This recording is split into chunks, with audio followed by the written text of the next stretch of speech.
Hello and welcome to today's episode of the Pro-Democracy Variety Hour with DavCat, formerly called DavChat. Anyway, thanks for tuning in. We have a few different things to talk about today. The Crumbleys are fugitives on the run. They are, of course, the parents of Ethan Crumbley, and the details that have emerged with regards to the Michigan shooting are that they purchased the gun for him, the SIG, whatever it is, on Black Friday. That Ethan's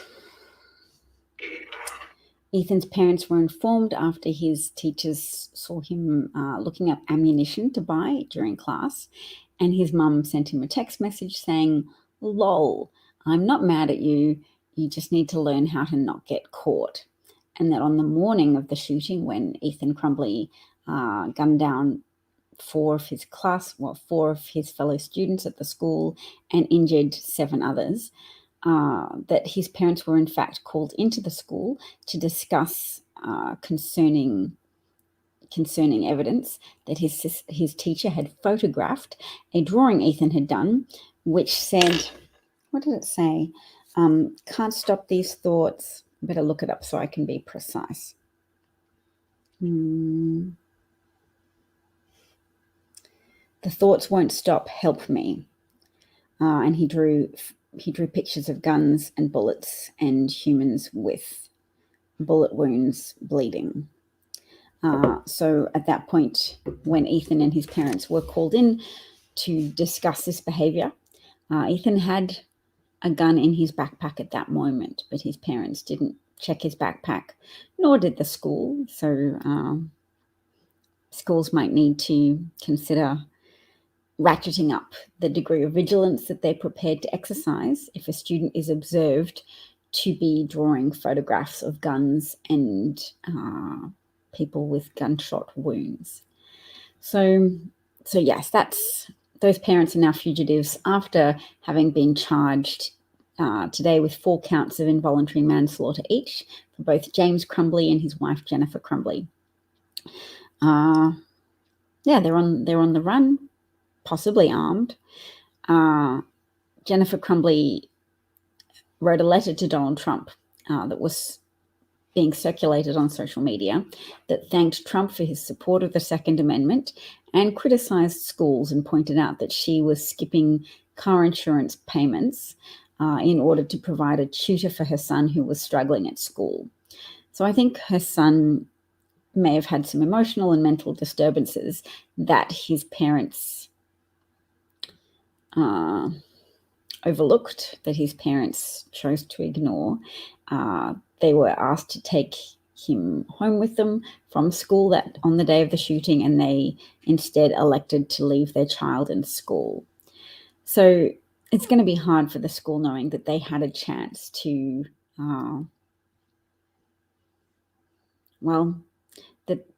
did they have a chance? Are they allowed to just suspend a student from school on the spot and compel his parents to take him away from the school on that day? They may feel that they were constrained or that their hands were tied, but in any case, it's going to be important for schools to check their provisions for sending home students who are suspected of being potential instigators of gun violence. All right, moving on, because there's some other topics I want to cover today. And those topics are John Eastman, the conservative lawyer who is pleading the Fifth, who has been subpoenaed by the House Committee on January the 6th, the insurrection, the attempted overthrow of the government via means of delaying certification of now President Joe Biden's electoral college victory. And John Eastman wrote a memo about that. He is now being sought for questioning by the committee, and he is pleading the Fifth and says this is to avoid what he thinks will amount to a criminal investigation of himself. Now he's saying, I'm just innocent, so I don't want to be investigated for criminally on a criminal basis, but pleading the Fifth just when you're asked to testify by a committee is very suggestive of some form of criminal involvement in the events of a crime, the instigation, the incitement to violence for January the 6th, the incitement to insurrection. There are various crimes that I hear may be at play, conspiracy to commit offences against America. So we'll see. We're keeping a lookout.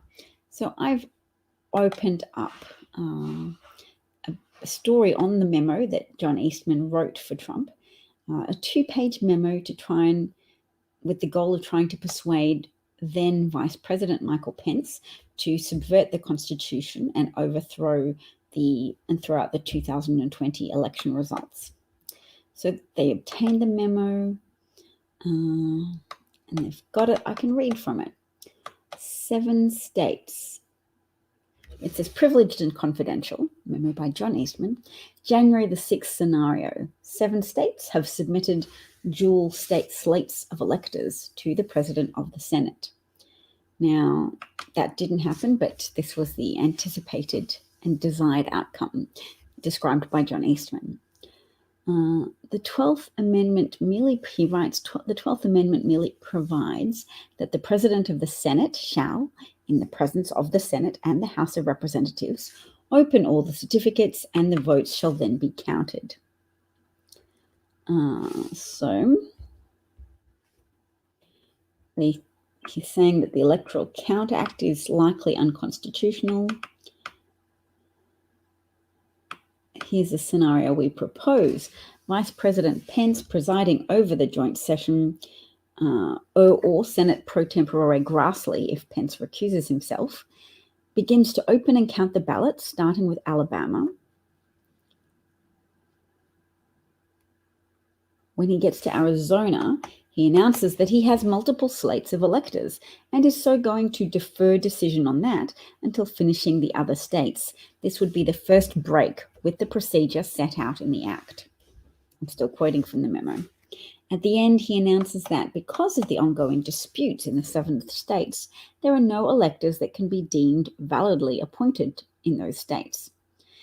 I'm going to pull back and stop quoting for a minute to illustrate that this is how they achieve a lot of their anti-democratic aims, to merely muddy the waters and then say, procedure's been broken with, it's not clear, can't follow procedure, can't certify Joe Biden's election, can't follow normal democratic procedures. We'll have to do something new and different, mix it up a bit, keep Donald Trump in as president, even though that's not the outcome of the election. Just to illustrate how it doesn't always have to be clear of them pushing their desired outcome. They can achieve their desired outcome. Sometimes they intend to achieve a desired outcome by muddying the waters, by delaying certification, by saying, well, it's not clear.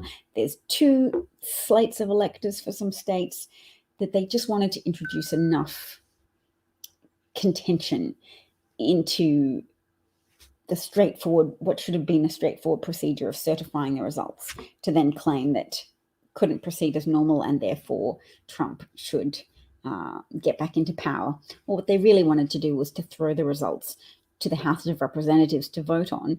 And even though Democrats have balance of power in the House of Representatives, strictly in terms of numbers of states controlled by different parties, Republicans control a higher number of states. So if the Constitution had been subverted in that way and they'd gone, well, we need to go with this different procedure, this old fallback measure of just having some representatives, one for each state, vote on who should be the president, because the other result is too contentious, they would have been able to say Trump wins purely on a number of states controlled by Republicans over Democrats number. And I don't know that that fact has been really aired very much in the media, because there doesn't seem to be a high level of awareness about that.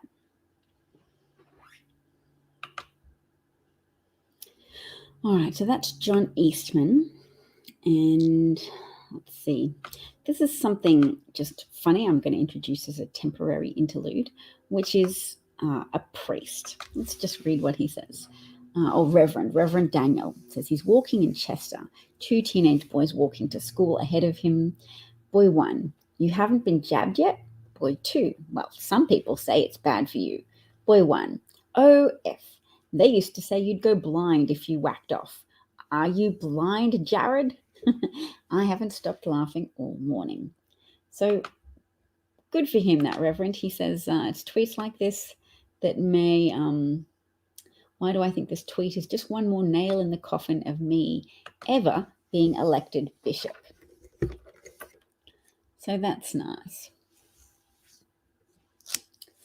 All right. Let's see what else we've got. Oh, the Lincoln Project have put together an ad which illustrates that Joe Biden is doing well on the economy. And it's really important to talk about this because the mainstream media have a two-part assertion. One, driven by scandal rather than good news, but two, have a predilection for covertly framing Republicans more positively than they frame Democrats. And they think they can get away with that by saying, yes, look, Democrats are winning on this cultural basis, so we're just going to grant that Republicans are better economic managers without evidence, without questioning those assertions. And Republican presidents certainly aren't better economic managers. They're significantly worse. And this can be illustrated with facts and evidence, something that the media, for some reason, declines to do. So I'm going to put forward the assertion that the multi-billionaires, media magnates who own most of the free-to-air and cable media channels are strongly personally motivated to secretly assist with denigrating Democrats and positively framing Republicans, where possible, as better economic managers so that they can reap the rewards of having Republicans in office who cut taxes for the very wealthy and increase subsidies of certain items, such as subsidies of private jet ownership, etc., etc. All right. Shall we go, darling? Okay. So take care. Thanks for listening today, and thanks to any replay viewers as well. All the best, and hope to talk to you again soon. Ta for now. Bye.